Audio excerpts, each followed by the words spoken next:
Carbon monoxide. This silent killer could be lurking in your home and you wouldn't even know it. In today's Health Alert, we will discuss the toxicological effects of carbon monoxide, the most common cause of fatal air poisoning in many countries.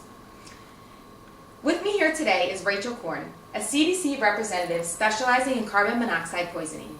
Rachel has some important information to share. Good afternoon, Rachel. Hello, Christina. Here's the problem with carbon monoxide. You can't see it, you can't smell it, and you can't taste it. Carbon monoxide can kill you. It can poison you, and it can happen quickly. Thousands of people are accidentally poisoned from carbon monoxide in their own home. Every year, nearly 500 people die from carbon monoxide poisoning. In addition, 20,000 people visit the emergency room from symptoms related to carbon monoxide poisoning. How does this happen? Carbon monoxide forms when there is not enough oxygen to produce carbon dioxide. This event often occurs in closed spaces, such as garages or locations where gas appliances are improperly vented. Carbon monoxide is composed of one carbon atom and one oxygen atom, which are connected by a covalent double bond and a dipolar bond. Carbon monoxide is produced from the partial oxidation of carbon-containing compounds. While a very simple molecule, carbon monoxide can cause serious toxicity. Sources include fumes from cars and trucks, lanterns, burning charcoal and wood, gas ranges, and heating systems. Exposure usually occurs through inhalation. So, Rachel, how does carbon monoxide affect our bodies? Well, Christina, carbon monoxide is an asphyxiant. It binds to hemoglobin, the principal oxygen-carrying compound in blood. This produces carboxyhemoglobin. Because the affinity between hemoglobin and carbon dioxide is approximately 230 times greater than that of hemoglobin and oxygen, red blood cells pick up carbon monoxide quicker than they pick up oxygen. So you see, if the air is saturated with carbon monoxide, the number of oxygen binding sites decreases. This results in the retention of bound oxygen molecules, oxygen that would otherwise be delivered to tissues. Thank you so much, Rachel. When we return, we'll be on location with Bethany Jacobson at the home of Mackenzie Smith, a survivor of carbon monoxide poisoning.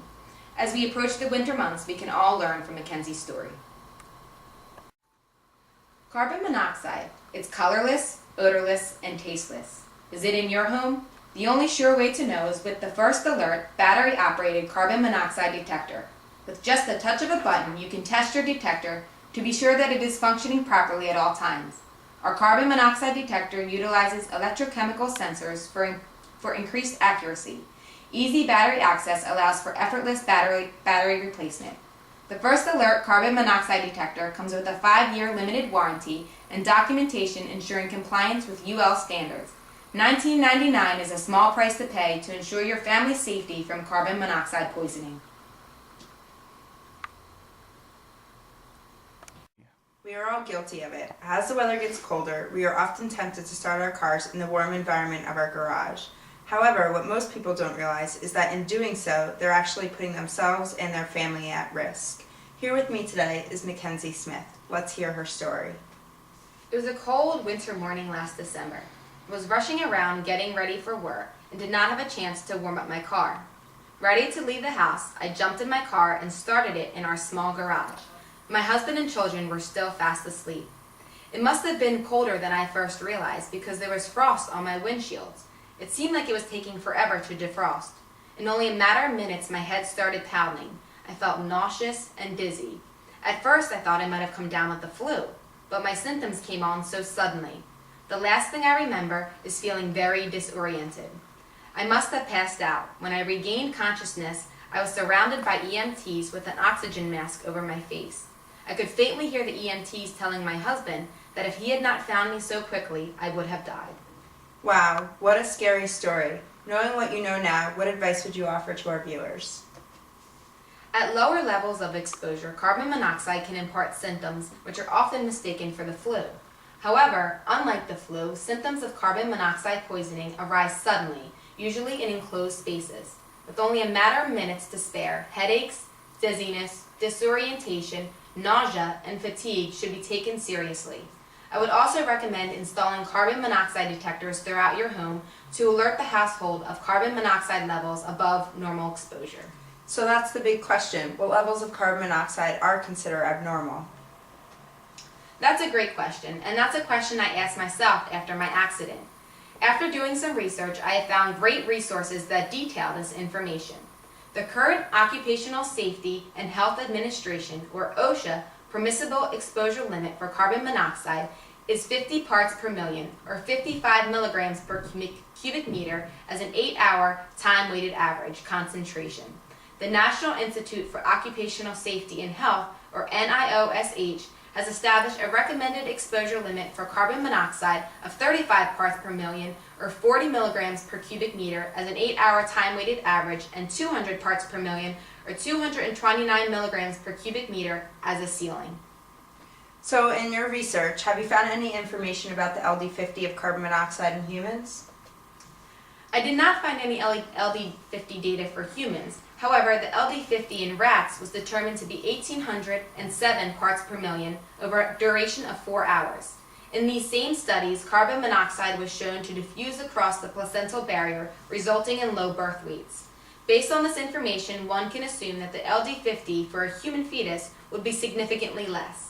Therefore, the health hazards have the potential to be twofold for pregnant women. So Mackenzie, based on your experience and the research that you've conducted, what methods of prevention would you recommend to our audience? Well, first off, I've had my heating system, water heater, and other gas appliances serviced to ensure they are functioning properly and vented appropriately. In addition, I've also installed a battery-operated carbon monoxide detector in my home. I replace the detector's battery twice a year when I change the clocks for daylight savings. From my experience, I've also learned to never leave a car running inside an enclosed garage.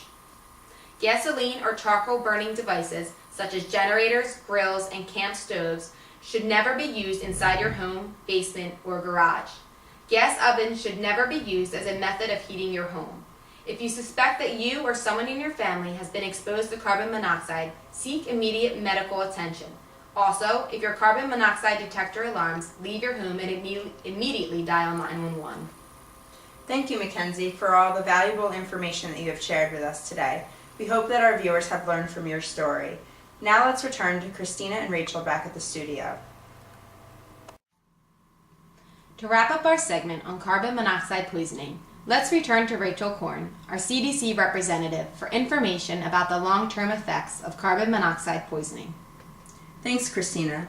While many people assume that carbon monoxide poisoning always results in death, there are people that survive but are left with serious long-term side effects. These effects include memory loss, impaired brain function, and changes in behavior, personality, and cognition.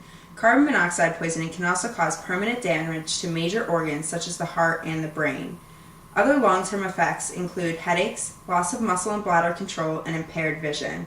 Although the majority of people that suffer from long-term effects from carbon monoxide poisoning do recover, there are some individuals that suffer permanent damage. Thank you, Rachel, for all the insight that you've shared with us today. I'd also like to send a special thank you to Mackenzie Smith for sharing her story. I hope that all of you listening today have found this segment informative. Let's put an end to this silent killer. Join us tomorrow for another Health Alert.